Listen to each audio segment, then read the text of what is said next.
Welcome to Matcha Morning Club, a cozy lifestyle podcast hosted by your two favorite besties, Alexa and Victoria. Welcome back, everyone. Today we are sipping on one of our favorites on rotation, which is just matcha on the pistachio milk, which is really nice.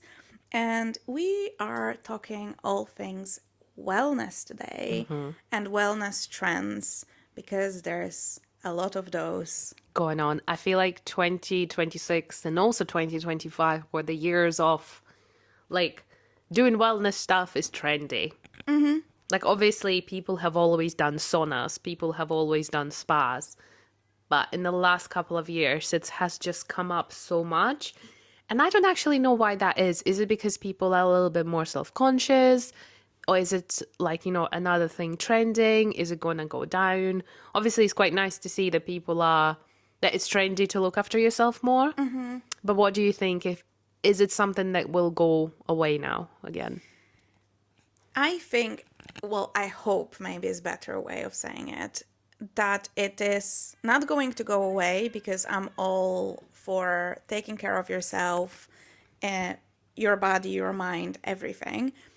But I hope it dies down in a way that because there's a lot of fads and a lot of really we talked about this so many times. It's the same with fitness.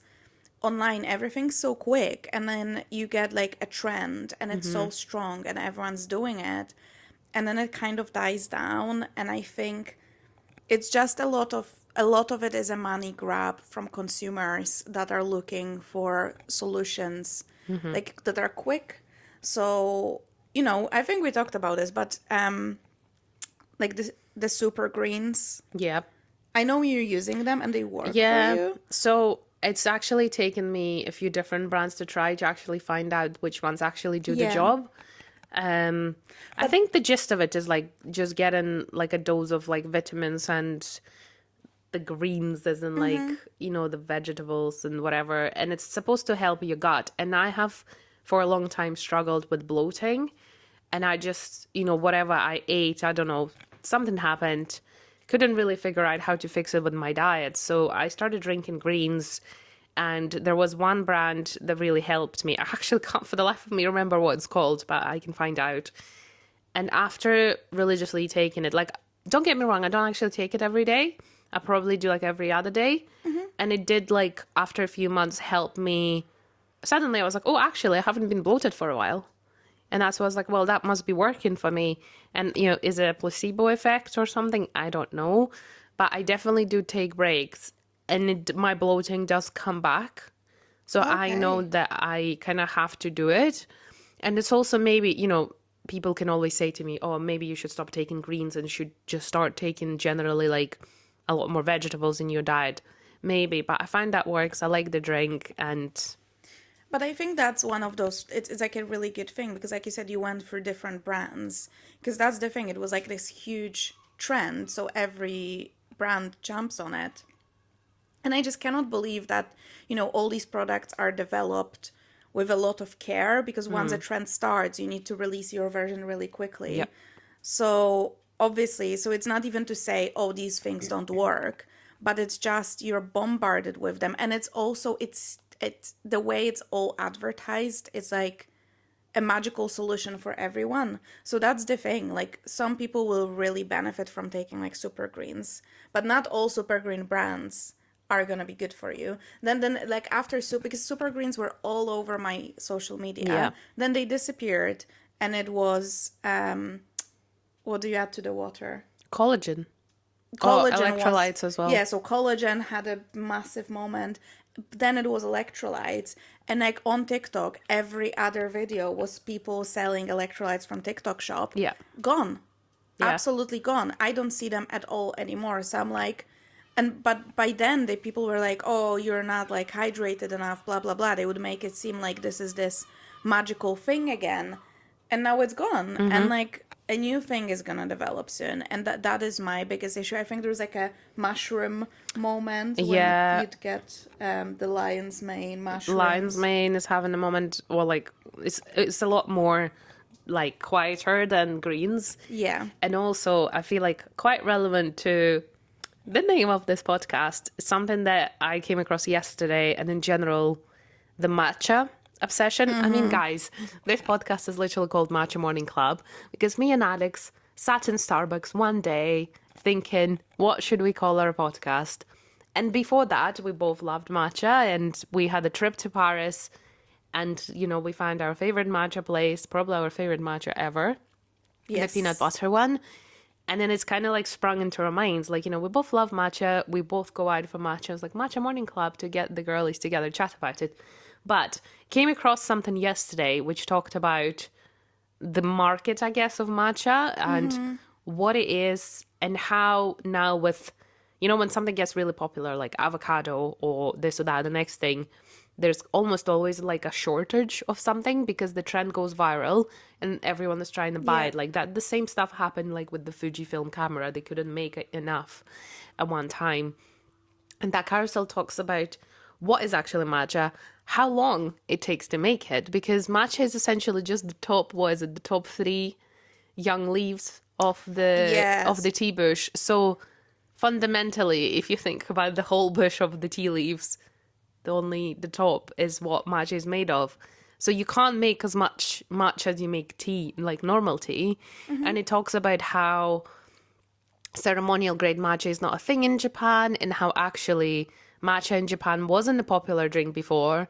It was something that the monks drank for whatever it is they drank it for. It was, I think they called it ceremony because that's what it was for. It was for like the For tea drinking ceremonies, ceremonies. Well, obviously now it completely changed with. It's very interesting. I think we should add, like, I'll add that link to the episode just because it's that important part of education to understand, right, there's a huge matcha trend going on, and now everyone and their dog sells matcha, but realistically, what you're drinking might actually not be matcha.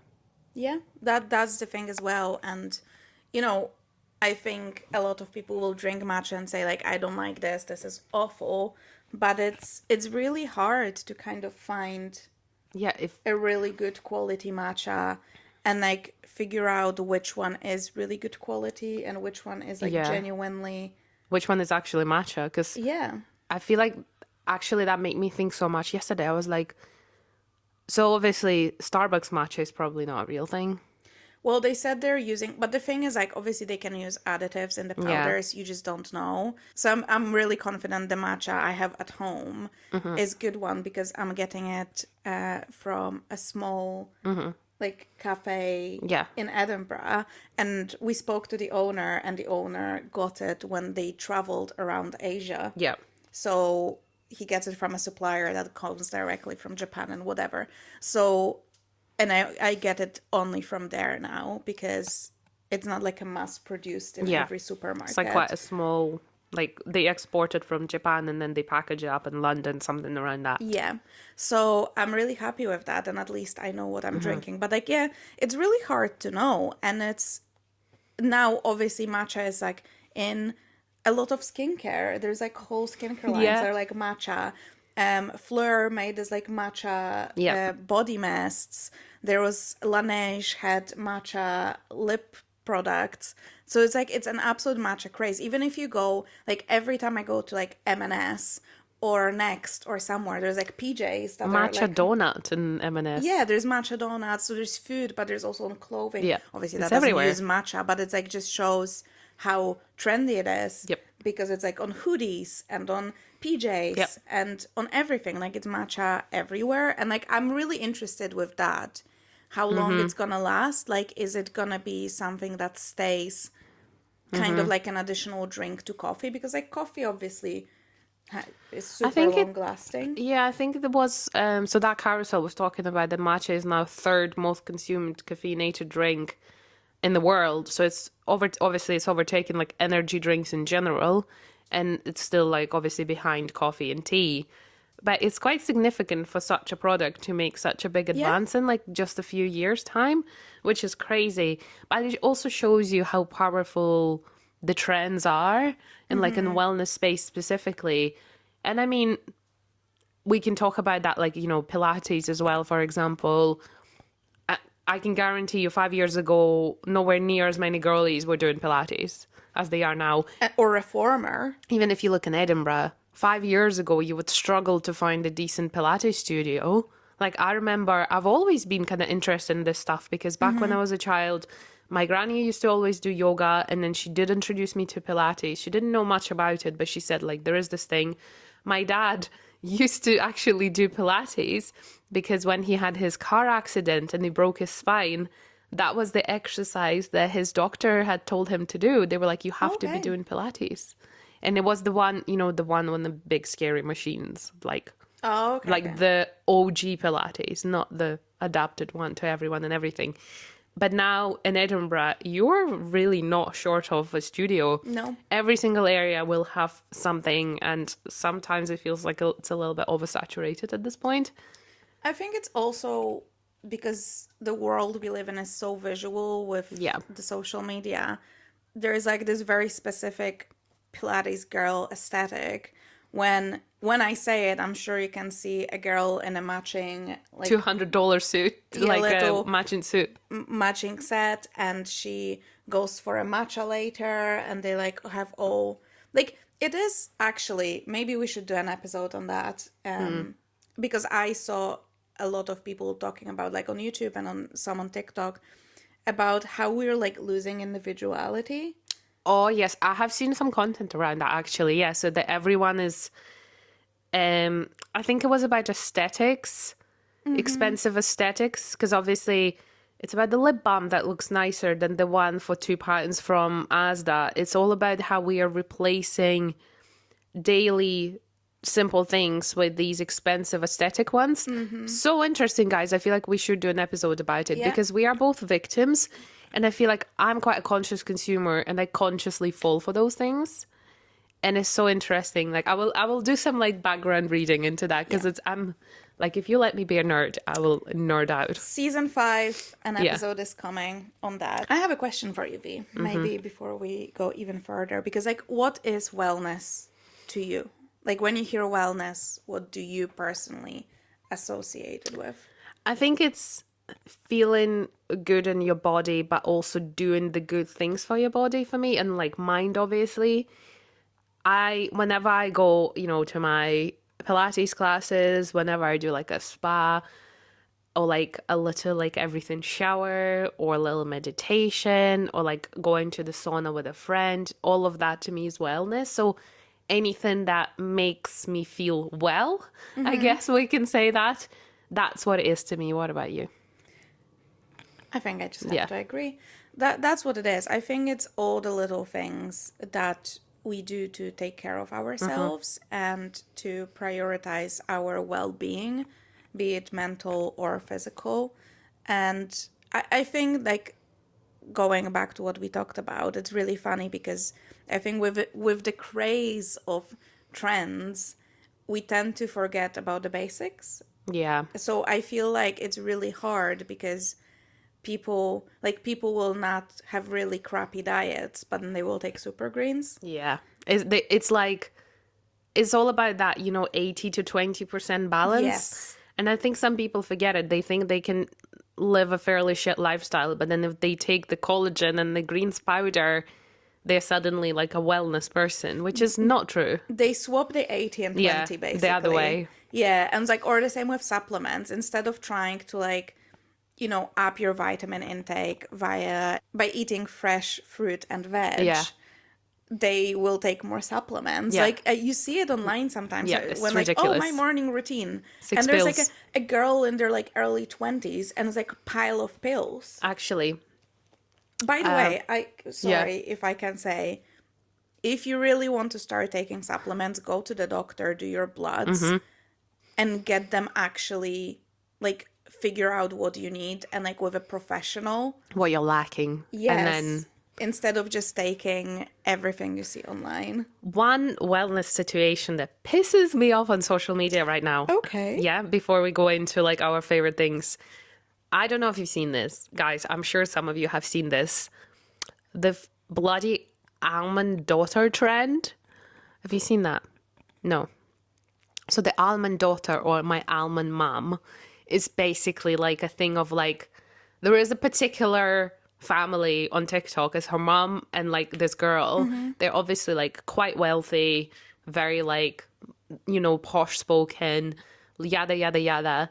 But they've been around for a while, and I actually could not hold myself back, but I had to comment on one of their videos and to be like, I appreciate you guys are trying to look after your health, but this is a bit too much in terms of like, basically the whole thing is like that her mom is super health conscious, and she takes care of herself. Like, don't get me wrong, she looks great.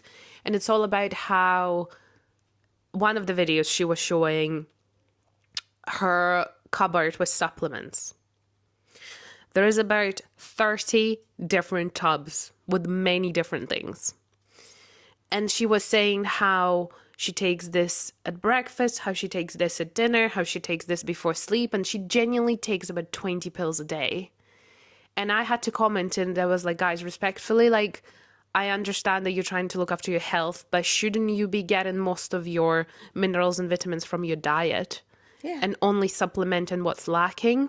Yeah. And I was like, you know, I like the idea, but the execution is just terrible.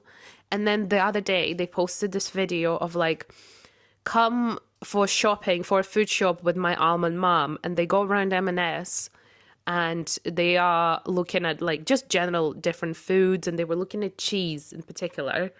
As someone who comes from Eastern Europe and as someone who used to drink milk directly from the cow in the cup from my granny, I'm alive, you know, like nothing happened to me. They were looking at cheese and they were like, oh, it's pasteurized, so we're not going to take it. Pasteurized cheese and anything pasteurized means it's been treated at a high temperature. It doesn't mean it's bad for you. No, in fact, it means It's better. It's better. It's safer for consumption. Yeah, because that's the point. Like, obviously, like drinking raw milk, it might have like parasites from the cow, etc. So that's why you pasteurize milk. So it's that kind of like, you know, misinformation around this wellness world that pasteurized stuff is bad. And then also they were like, obviously like turning around things and reading and like all like loads of ease and this and that. And I feel like this is quite misleading because there are certain ease and whatever that I needed for the product to be alive for 7 days. Like when you're going in the supermarket, what else do you expect? Like if you don't want to buy the bread with an ease, then I am afraid your only choice is to instead not go to M&S, but to go to a local bakery. Or make it yourself. Or make it yourself. So I feel like it's quite like a fine line to be saying this is bad versus this is good.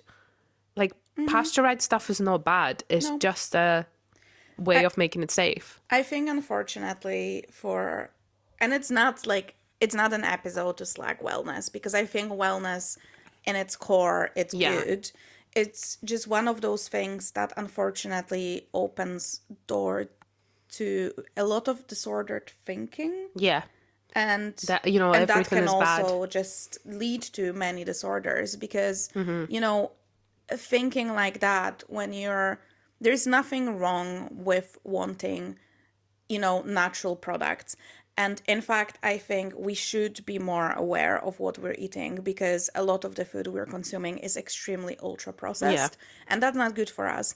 But going the other way but also it's like you're so upset about your pasteurized milk or cheese and then you go home and you take a bunch of pills that are that you have chemically no done. idea how they're made. Exactly. So it's like it makes no sense. And I think there is this like obsession. I think like unfortunately it also feeds with this thing of like looking youthful and looking young. Yep.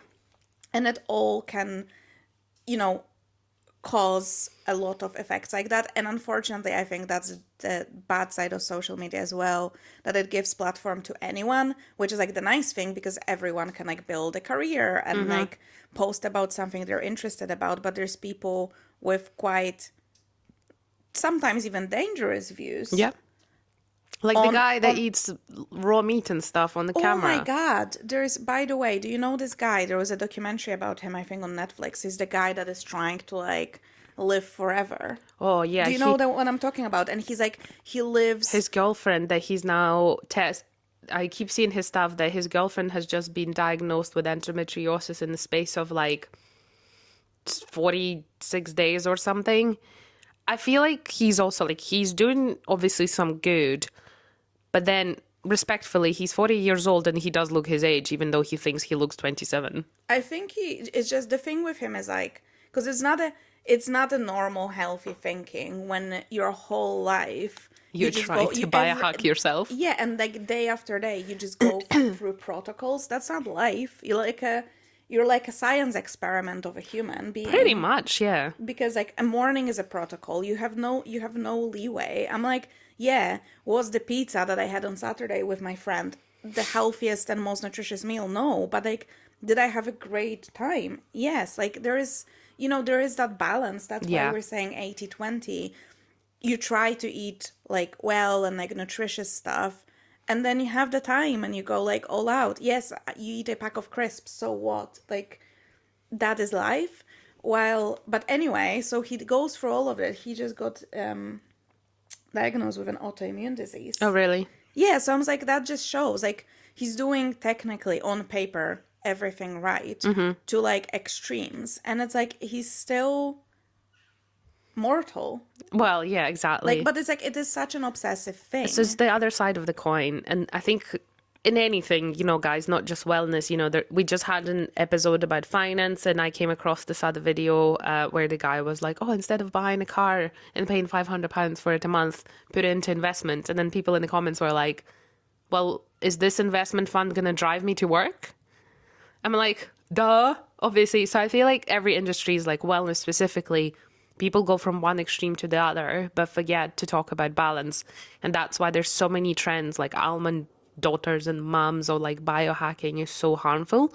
But I would like us to maybe move into like a more positive space of this episode. Down to earth wellness. Yeah, on that note. Yes, on that note, we're going to talk about things we actually like that help us take care of ourselves, that help us feel better, and that are easy and affordable and attainable and does not require you to follow any protocols or take 30 different supplements or like sacrifice your life for this like wellness journey, because I think that's the biggest issue. People just get so like swept by it, and then that's all they think about. And I think the baseline is that wellness is there to support you to feel great so you can live your life and see your friend and have that pizza and just make fantastic memories. Yeah, and not be there to just be your life. Yeah, I think wellness is about wellness is about balance. Yes. It's about going to a Pilates class in the morning and then go and getting a coffee and a pastry right after with your friend.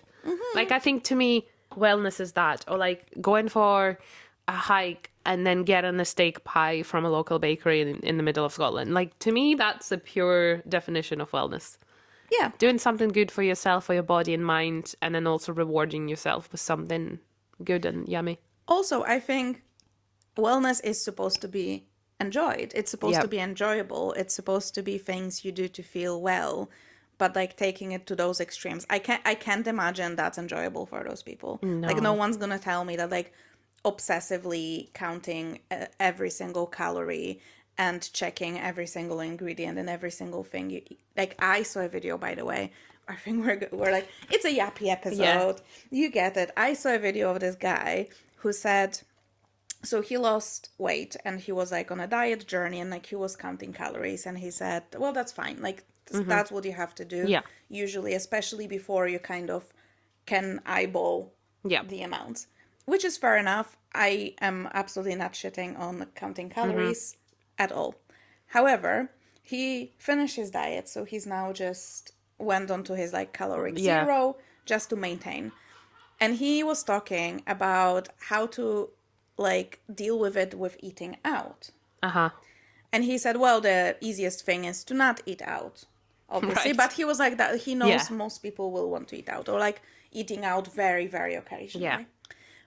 But he literally said, and I was like, I'm sorry, that is so unhinged.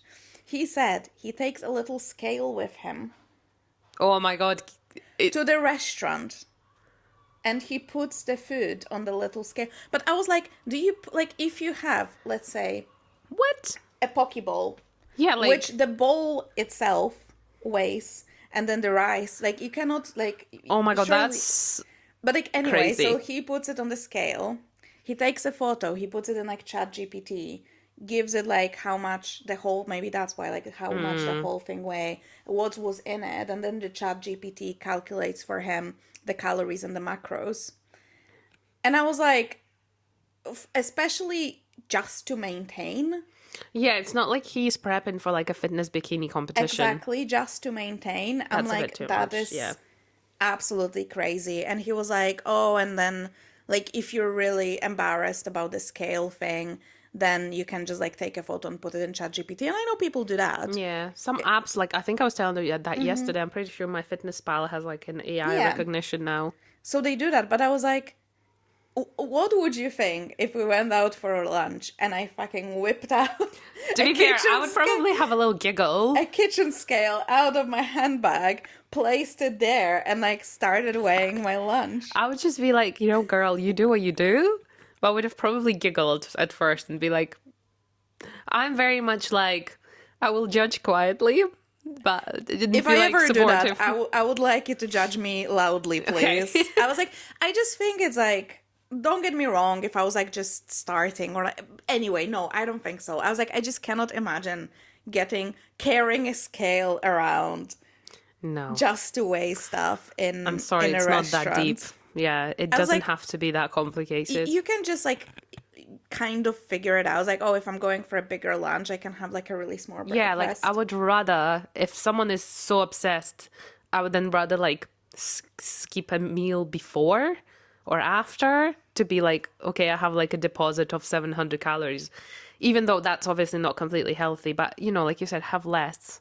Yeah, I would like think, oh, I'm Jesus just gonna have a Christ. really, That's so funny. really small breakfast, and like instead of having matcha with milk that has calories, I would just have a tea without Yeah. milk. It's like you can kind of mitigate it in like a regular way.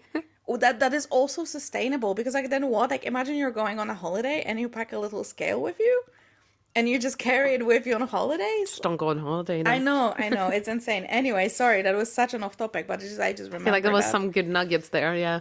To be fair, I have to say though, a kitchen scale in your kitchen, not in restaurants, is It's useful. so good. It is Yeah. so good, and you know, especially sometimes you can be pleasantly surprised, because I am actually kind of trying to get on top of my nutrition now. That's my second half of 2026 goal. Yeah. I think a lot of the things I wanted, like I'm in a good place now for that, and I'm really like into that thing. So I was like, because every day for breakfast, which actually is going to be my first favorite of wellness, is because I feel like it hits every single day and it's so simple. It's my Greek yogurt granola. Yep. I would add a spoonful, like a little teaspoon of peanut butter to it. I will add whatever fruit I feel like. And it's delicious, and it's really quick to make, and it has your protein Yep. in a Greek yogurt and everything. Anyway, so you know though how I feel like it's really easy. And flaxseed. I love some flaxseed. Yeah.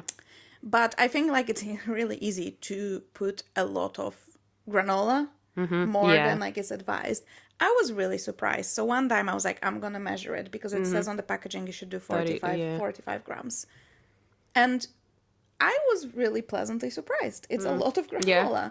I was like, oh, I was definitely not overeating. Maybe sometimes I was, because I didn't know I was using even less. Yeah. Because I was a And bit you like thought it looks a lot, yeah. conscious. So I was like, it was really nice to see. So sometimes it's actually not only good to use it because you want to eat less, but like you'll be like, oh, actually, I can have a little bit more within those calories. So that would be my first thing. There you go, my breakfast obsession. So my first thing is my current obsession. I mean, obsession is a big word, but like something that I get nerdy about. I have this app, and I think you recommended it to me.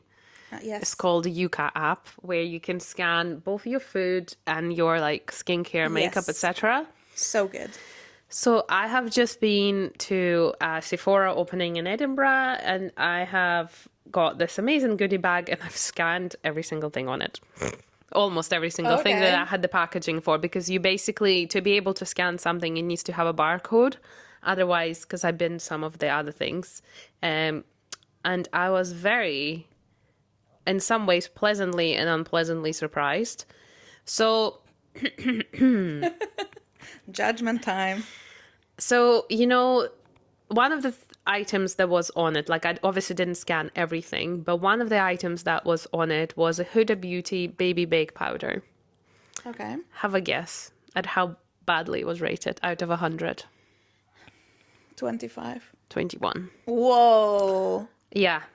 I mean, most of the things are like low risk, but they're all like, there's stuff that I'd never even seen before. Oh my God, I need to scan my makeup. Yeah, it's just so like allergen, etc., etc. Basically, if there's something on this particular product, it says what it is and it says what kind of risk it is. So, for example, this one has benzyl salicylate or something. It says moderate risks, and it says this is used in cosmetics as a fragrance ingredient or stabilizer, and it just says that it is been identified as a suspected endocrine disruptor, blah, blah, blah, blah. So it had demonstrated effects on female hormone receptors, yada, yada. So it gives you like research and bits. It's quite, you can get quite nerdy and interesting. And obviously, I feel like when something is rated bad here, it doesn't necessarily mean that it's going to kill you. It's going to, you're using it in very small doses. So obviously be a bit more critical.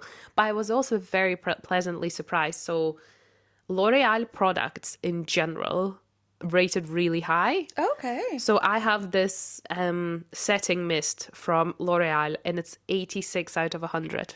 I really wanted it, but it looked kind of like, I don't know, because people rave about it, that it like holds really strong. And I was like, is it going to be like hairspray on the face kind Pretty of much, a little bit. But it's good to know. But it's also absolutely fine, which is so nice to see. And the Fleur spray. Yeah.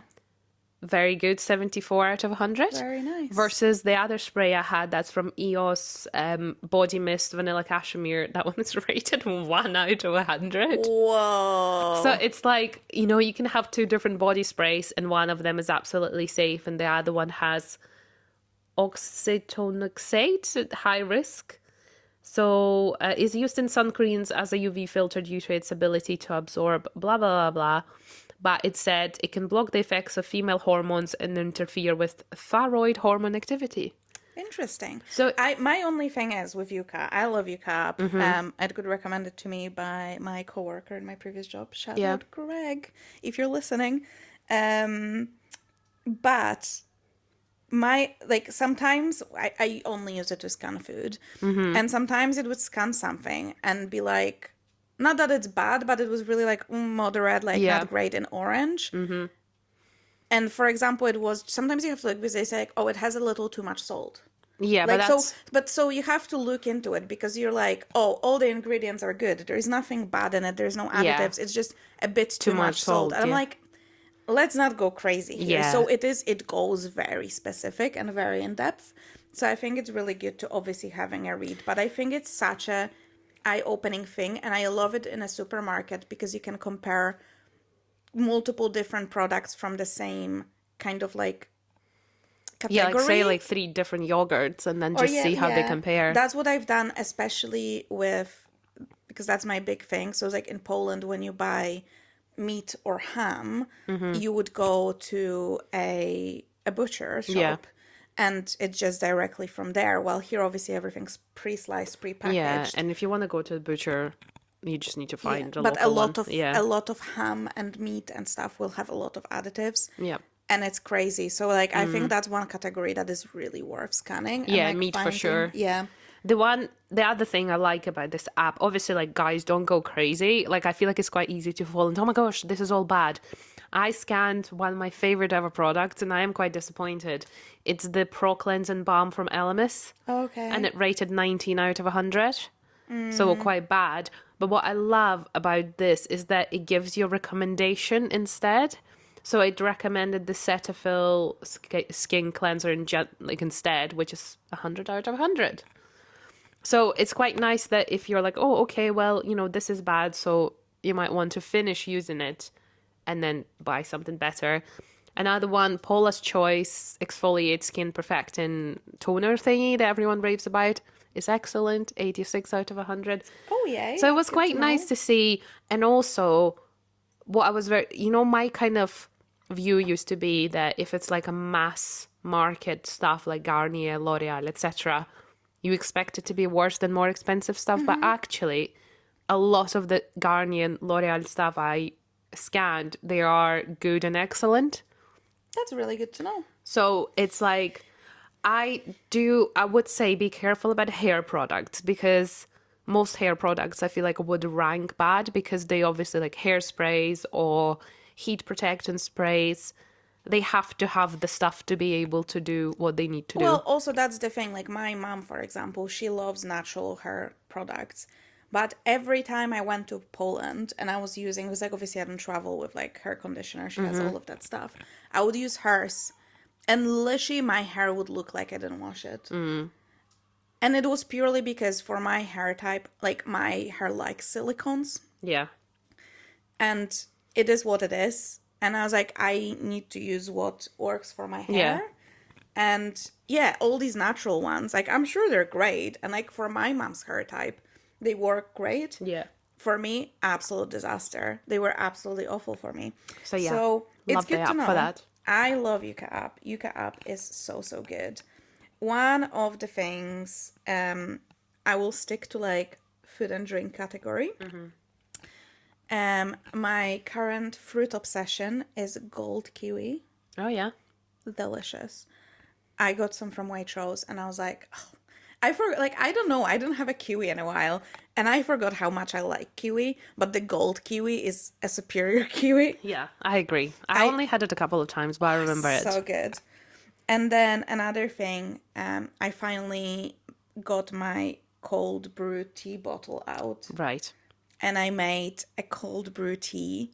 And I got one from Rosemary Tea. I can link it below. I'll link the bottle and like we'll link all the things we're talking about. The bottle and the tea, because I got a new one and I think it's called Blueberry Punch. Ooh. So it's decaf. It's actually, it's not a tea, it's an infusion. Yeah. Oh my God. It's so good. It's so nice to have a little drink. And it's like, obviously it's really good for you because it's all like natural ingredients. I don't feel the need to add any like sugar to it. I think it is a little bit tart, but like in a nice way. Very fresh. Oh, and like, and you can make so much out of it because I made one portion. I drank like half of it and I just added more cold water and it's still super strong. So I feel like you can kind of judge by the color of it. And the longer you leave it in your fridge, the stronger it will get. So it's really, really nice. Another thing I have is my current, like again, skincare, back to it. I just recently bought this cream because I was just like, right, what can I get? I needed a good nighttime cream and I bought this one. It's Elemis Superfood Midnight Facial Cream. Very hydrating, very nice. It's in a pink tub and it smells like bubblegum, which is my favorite thing about it. Very, very nice. It makes me feel like I had like a very good facial. I wouldn't say I use it every day because I try and be nerdy with my skincare and I use different things and I layer serums, etc. But when I use that one every other day, I feel like I smell like a nice little bubble gum. Definitely adds to my like, I'm taking care of my skin, but also of my wellness in general. And then another one quickly, that's also like a product, is I recently got the In the Wild hair oil. And I just love a hair oil. I feel like I have 4 or 5 different ones. And that one smells beautiful. And it's just like putting all of those products on myself, on my hair, before I go to sleep. Makes me feel like a princess that takes care of herself. On skincare, or actually body care for me, I got this, it's like a exfoliating glove thing. And I got it from Rituals, and it was recommended by my friend Ash, and it's so good. And it literally, you come out from the shower, because you just like wet it, and then you just like massage your whole body, and you're smooth like a baby. And then after that, I love my Naturium body lotion. Still, like I'm on 3rd or 4th bottle because I hate feeling sticky. I hate having to like, when you like put the body lotion and then you have to stand like you're going through that airport security thing because everything feels sticky. It doesn't do Right. that. Okay. That's good to know. But it also, another issue I have with a lot of body lotions before is that it feels very nice to start with, but like half an hour later, you don't Right. feel it. While this one lasts, like it sinks in and you can really feel it lasting. So honestly, if I take a everything shower and I do the little glove, and then I will do that body lotion, it's like such a nice thing. You know why I started doing a bit more of, even though sometimes it annoys me, but I feel like it is good for you. So if you come out of the shower and don't like wipe yourself, but you put like oil or like a gel oil on you, that's instead of a moisturizer. Oh my God, it does wonders to your skin. I have this one from Vaseline, which is like a jelly oil kind of structure. Ooh. And you put it on and it just feels more hydrating than ever because basically locks the water in your skin. But Wait, so you don't dry yourself? No, you Is it don't. on, You put like, it on a the wet damp skin? body, yeah. Okay, can you send me the photo Yeah, of this? but That's it's like- interesting. You can't get dressed right away, so I would probably do it at night. Yeah. And then like let yourself to do a bit of like an airport security situation to let it absorb at one of those, but it feels great.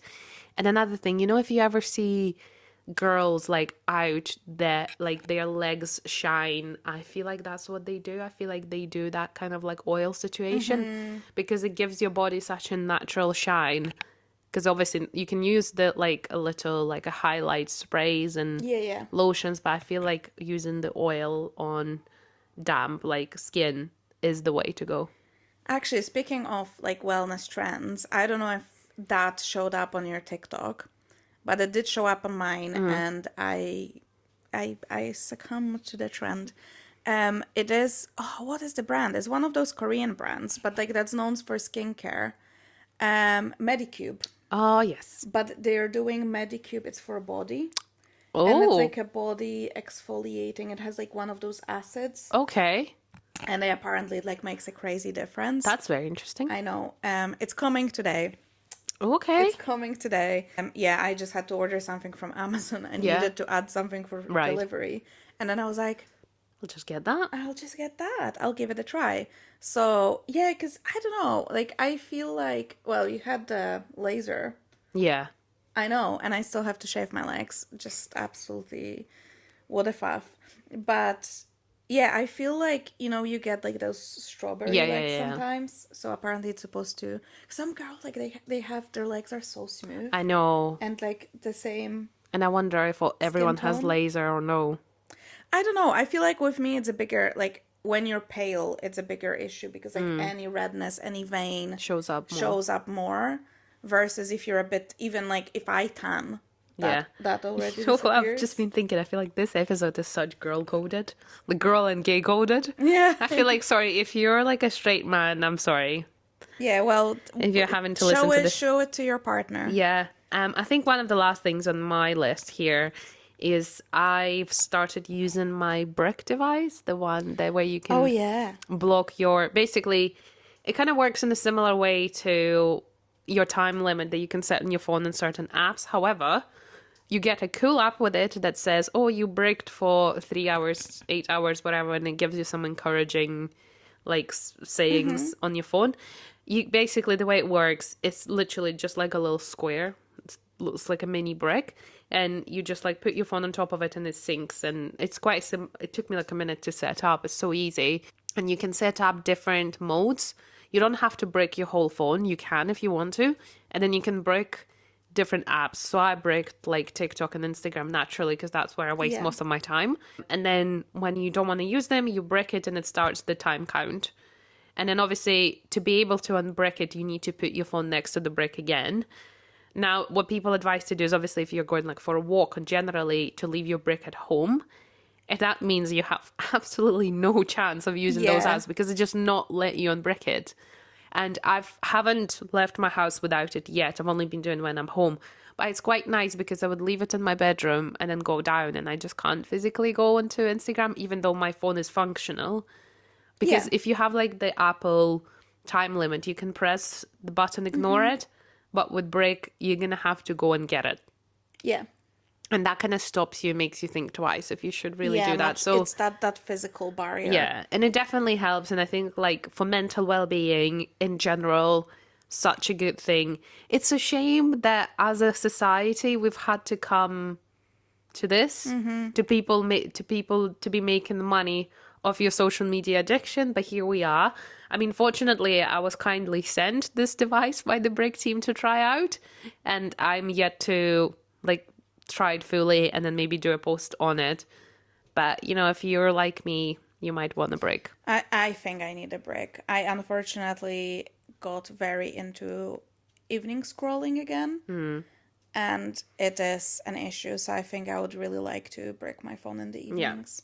So I might get it. And I don't feel like it's even that expensive. No, I don't think so. It's like definitely under £50. And like you buy it once. Because I know you can get these apps that also lock your phone more. And you don't need any subscription. Exactly. So that's really nice. It's like a one-time thing. Can you brick more than one phone with one brick? I'm not sure. I don't think so. Okay. Because I was wondering if it's like I could brick mine and Cameron could brick his, but I'm not sure, but you'll need to check. Yeah, that's really, really interesting too. Yeah. So do you have any more? I mean, I yap about this all the time, so it's going to be really quick, but my 5-minute journal, still loving it. In general, I feel like journaling. I did a really nice session. So what is it? We're in July now, but I did a really nice session at the end of June. In like a little refresh of like 6 months, like what my goals were, where I am, like what's been done. I kind of set myself like an intention for the remaining 6 months, additional like little side quests that I would like to tick off. And I think it's such a nice like time to revisit it. And I was so glad I just, like spent, it doesn't have to be long. And I think that's another thing I would like to tackle, because I really crave this like magical experience of journaling. Like I think I mentioned that before. It was like a candle and like uninterrupted time and like perfect journal and perfect pen, like everything being so nice. But I think, I just need to do it more often, and just, it felt just so good to like get it all out from my head and on paper, and kind of, and also in a good way, because I feel like people a lot of the time you don't want to do these kind of sessions because you're kind of like, oh, I didn't achieve any of the goals. But it's really good to look back, because you're like, okay, maybe you didn't achieve whatever you wanted. And it's being aware as well. But it's also why. Yeah. Because maybe genuinely there are situations when you're like, oh, well, because I could say like, oh, like that nutrition journey and stuff that I really want to be my main focus for the second half of the year. Like that didn't really happen. But like I got a new job and I got through that process and I finished my therapy, which was fantastic. And like I ticked off so many other boxes, and I was like, actually, like I don't look at it like, oh, I failed. I didn't fail. I just had a different focus for the first 6 months of the year. Yeah. And now that that's done and kind of settled, I have that mental space and like actual time to focus on that. And like, it's really nice to be like the whole year. Like if you have 3 different goals, you don't have to work on them equally through the 12 months.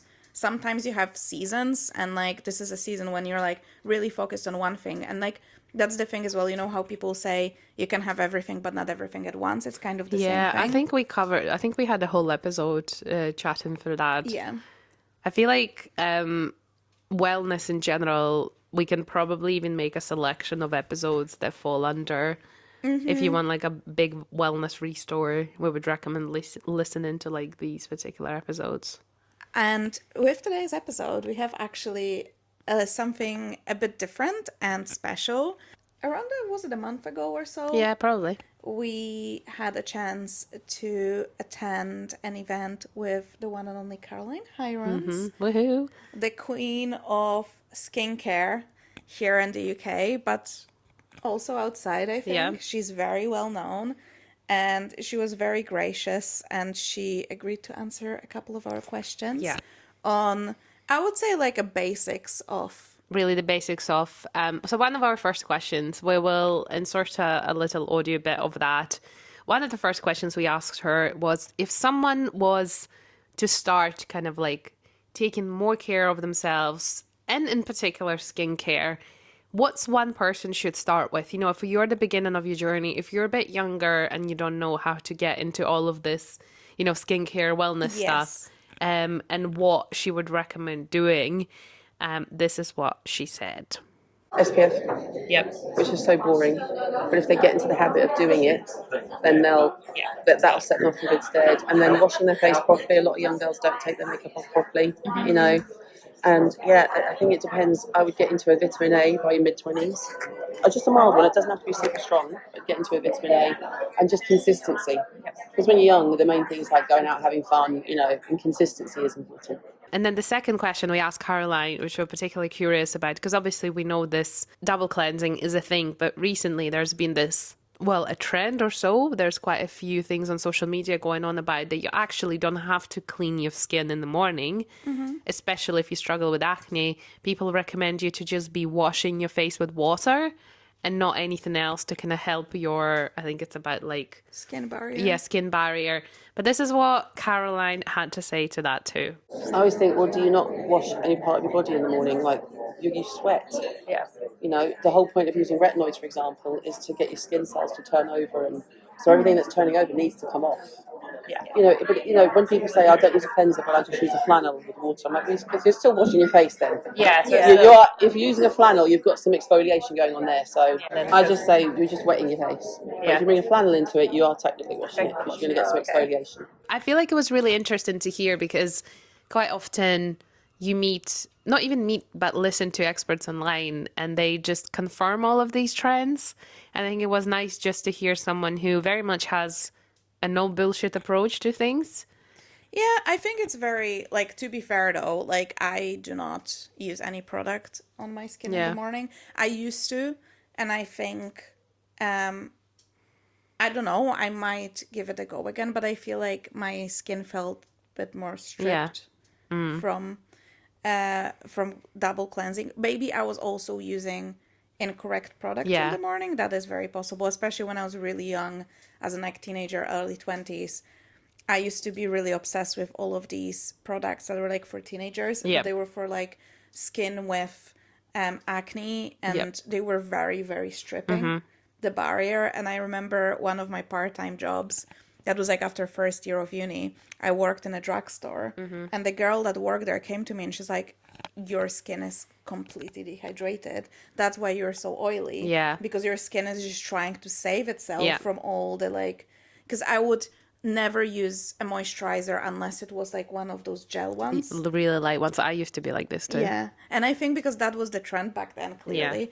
So it's kind of nice as well that it changes. But I feel like it does get a bit confusing when you have multiple different experts telling you multiple different things. But you also, I think, at the end of the day, I would say what you need to remember with things like skincare. I mean, there is a science to it, obviously, to like which products and actives work and do not work.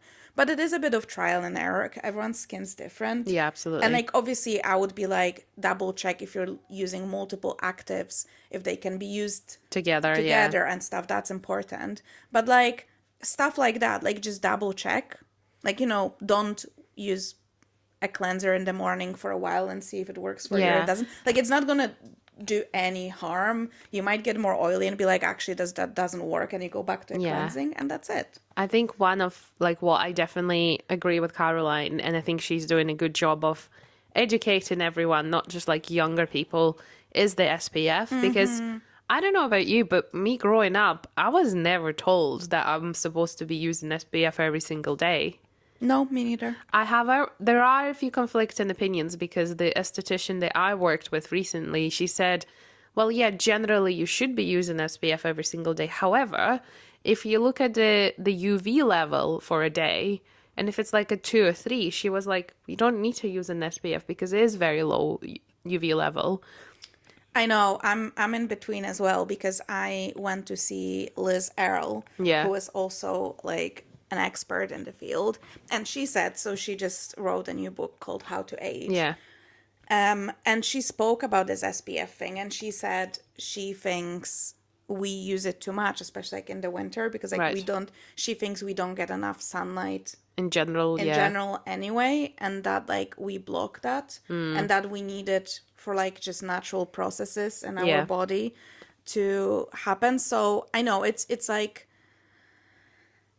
it's difficult to say because people will probably say, oh, you know, like back in the day no one used SPF, but you know, times change and we have more information. And medicine, skincare, all of that stuff has developed. You know, we now know more about our skin.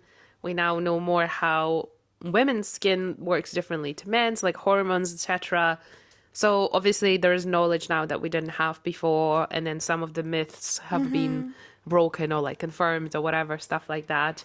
And that's, I think, brings us on nicely to finish on a couple of wellness trends that we think are just hype or here to stay. Yes. What do you think? So we have a little list. We can go through them. Cold plunges. So, love a cold plunge. Makes me feel great. However, again, due to recent research, cold plunge is a lot better for a man than it is for a woman because of our hormones. Sometimes cold plunges for women's hormones, it can be a shock, and it's a lot more beneficial for men in general. I think it's one of those things as well where if you want to dabble into cold plunges, you can take a cold shower. Yeah. Because I think it's one of those things, again, when people think you have to go to this, either like run into an ice cold sea or go to those places that have a special like cold plunge pools, whatever. Doesn't It's have like to be drastic. you can take a shower, and at the end of your shower have like 2 minute cold shower. So I think it's something you can easily play with in your own home and see if it makes you feel well. I tried the cold shower thing. I just like, I know that's the whole thing. It's supposed to be unpleasant, and you're like, I just don't like, I am happy with a cold plunge on like running into the sea kind of thing, which we've done. Or I did like a cold plunge in February in Scotland in a lake, and it was great fun and it was very memorable. However, actually, when we were in Poland, we went into the sauna, and then they have like an ice cave room. Yeah. So we went into that. I left after like 30 seconds. Cameron stayed. But then again, like as I'm like, he really enjoyed it. I was like, you know what, actually, no. It doesn't have, don't torturing yourself is not good. 75 hard challenges. What do you think? I think I have very like love-hate relationship with 75 hard. I think, for example, for my brain, having that like set time really works, and it makes it easier for me personally to like stick to things but I think it's not in a good way, because I'm like, there is a time limit to it, and there's a stress element. I was like, you know, I hate this, but I can have to only do it for 75 days, so it doesn't work as like a lifestyle change. I tend to agree, and I think 75 hard as a thing is very disruptive to everyone's lifestyle, because it requires you to do like, what is it, 2 45-minute workouts outside. One of them has to be outside, books, this and that. It's very strict. Now you have the 75 hard stop. I'm like, I guess if you're limited on time and you're trying to like, you know, work towards a particular event, that might work, but it doesn't always promote sustainable changes. That's my take. And I think it's just one of those things that work really, really well for social media, because if you do a video on TikTok and it's like, follow me as I'm trying to slowly implement healthy lifestyle changes, you know, one by one, no one wants to watch that. But like, look at me grinding for 75 days. Yeah. And, you know, like, it makes for better content. But I think in real life, it's one of those things. I like that there were like then versions of like 75 soft when it was much more attainable. Or like, I saw like, was it 75 sparkling or something? Oh yeah, it was before Christmas one. Which was also a bit more focused on like your mental health. And like, so there are versions of it. And I think, you know, you can always take things from it. But like at the end of the day, it all comes back to the same stuff, which is like so sad on one point, but like we all know, it's like you have to eat better and you have to move your body, and like you can package it in whatever you want, 75, 95, however Yeah, many days, that's true. hard, soft, sparkling. Doesn't matter what name you slap on it. It's basically, same at thing. core, is the same. Mouth taping.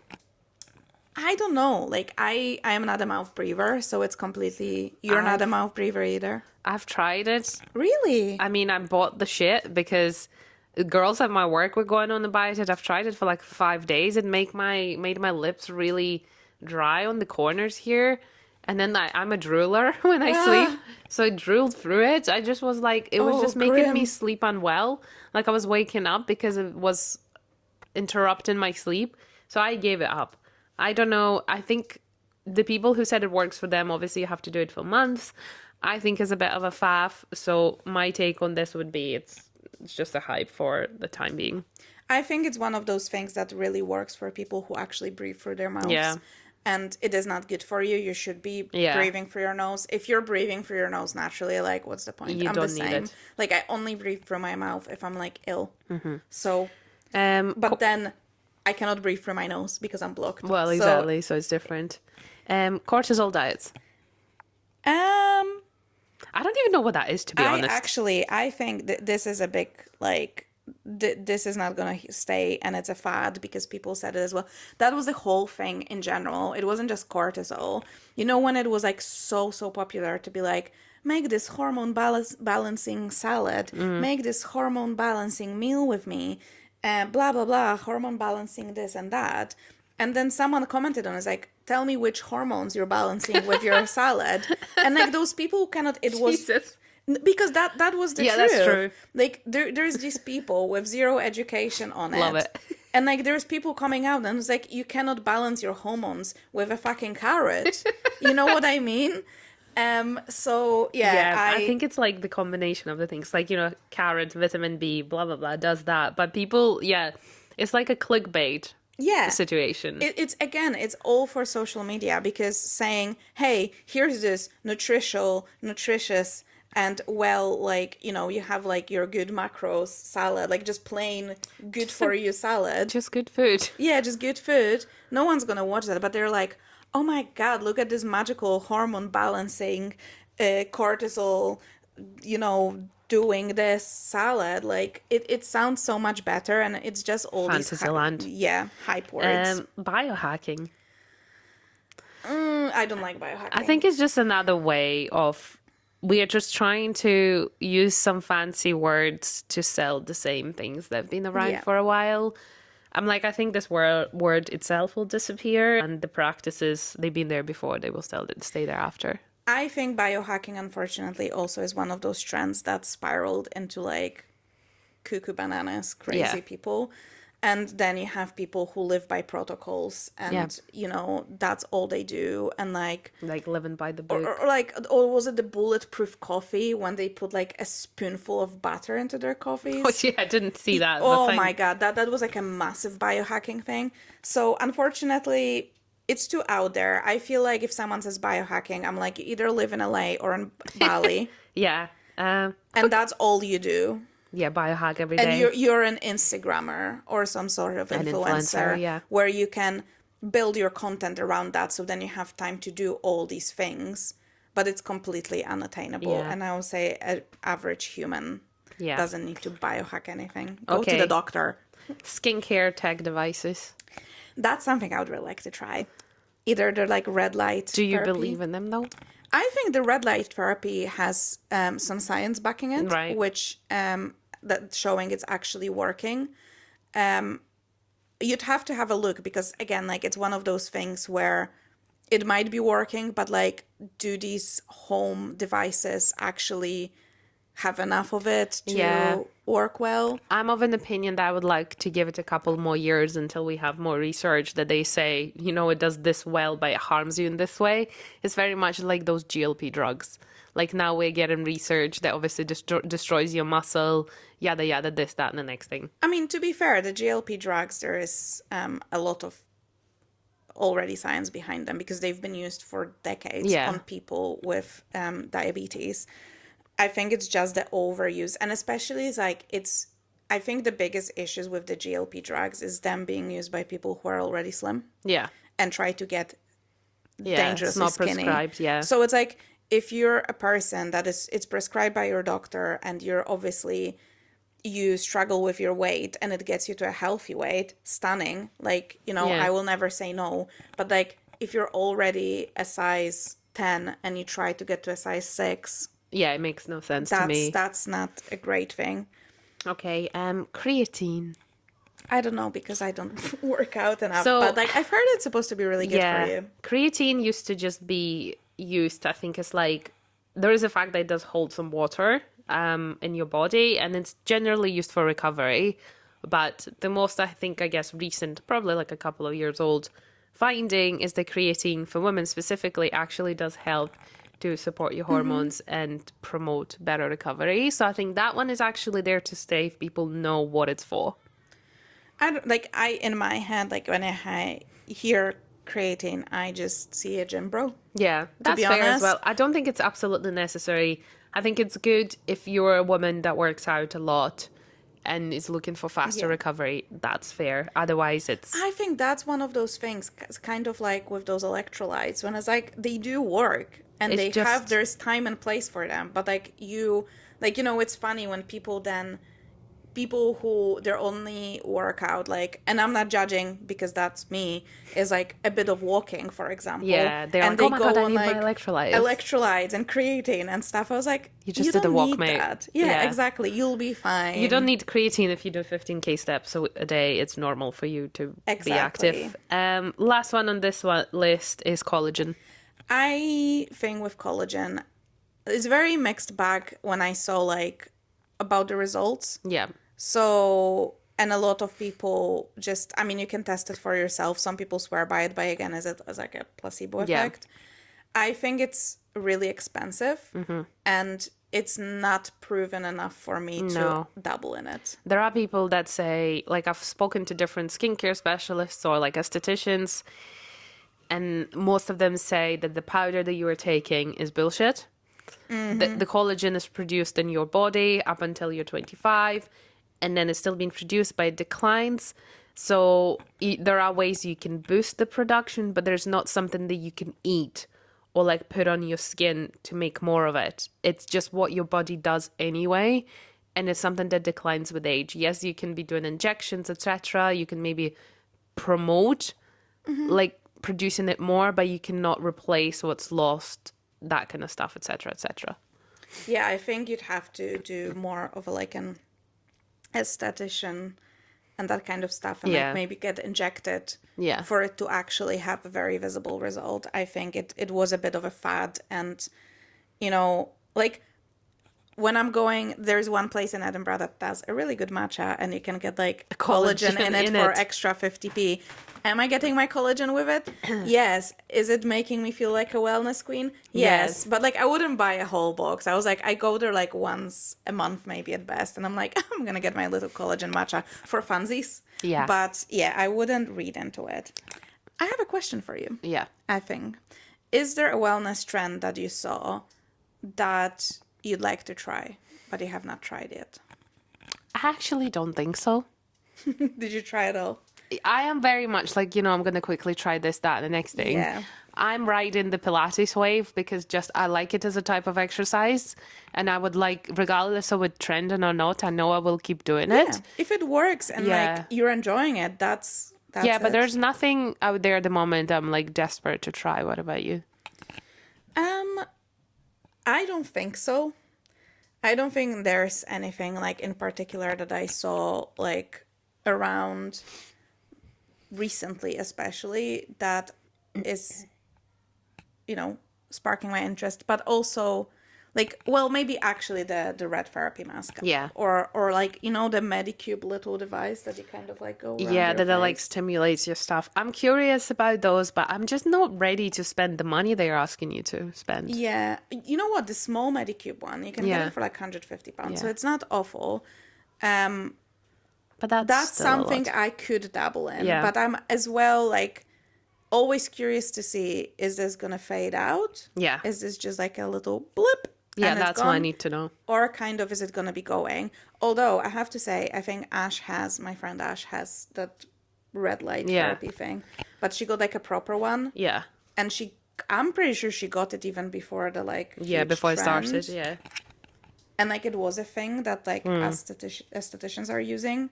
So I'm kind of I think there is more science behind it, but I think I would have to do a lot of research and kind of figure out what's worth investing in and what is not. Because now I saw that you get it for your hair. Sana has it the scalp one.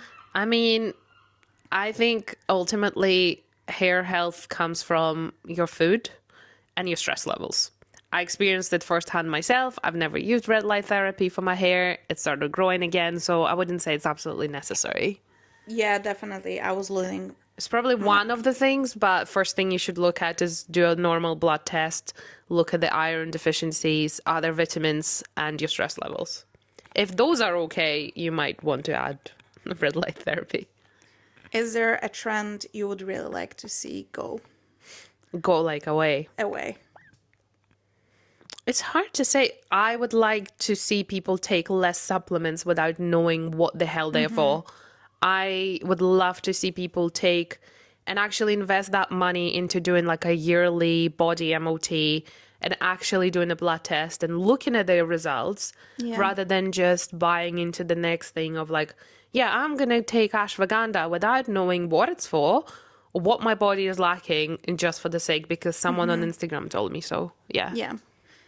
I think I would, in general, like to see, which it's never going to happen, it's wishful thinking, all the people who have zero just knowledge and, background and qualifications to give harmful advice. Because, there is a limit. I see a lot of people being hey, I lost a lot of weight. This is how I've done it. But they say upfront, I'm not a dietitian. Yeah. This is how I've done it. Take that with a grain of salt. It worked for me. This helped. And that I'm fine with because they're really upfront about it. But people who pretend they speak with this aura of being an expert in the field where you should their listen only to me. qualification is reading the AI little bit that popped up on Google.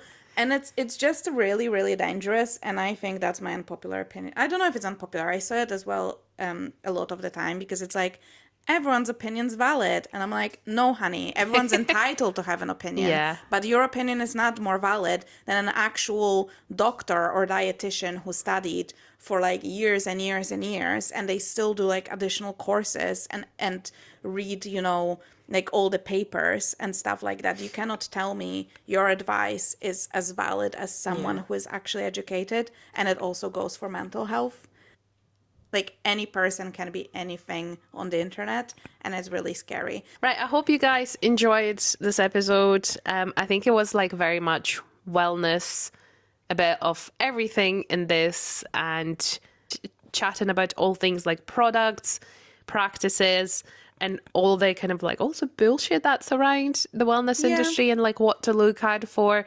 So we will put all the products and things that we've talked about in the description of this episode as well. So you can have a look at them, in particular, specific products and the brick. And then I think it would be quite nice for us to also do a little rundown of all the episodes that are wellness coded from our seasons. So you can go back and listen because there's a lot of good and gold nuggets there. Absolutely. And if you're still here, thank you so much. It's been a long episode. But I feel it's just, very, very yappy and just a topic that we both had a lot to say about. And, we hope you enjoyed it. I would love to hear what's your opinion on the wellness industry. What are your wellness practices that you tried and really worked for you? What's something you'd like to see to go away and finish? Because I think it's such a wide topic and I'd be really interested to hear your opinions. You can comment if you listen on Spotify. You can comment down below under the episode. If you're watching on YouTube, comment sections right there, or you can just go on our social media and send us a DM, leave us a message, and most importantly, if you have a second, please do rate our podcast on Spotify and on Apple Podcasts. It takes 30 seconds, but it is really important to us. Thank you so much for listening, and we'll see you next Tuesday. Bye. Bye.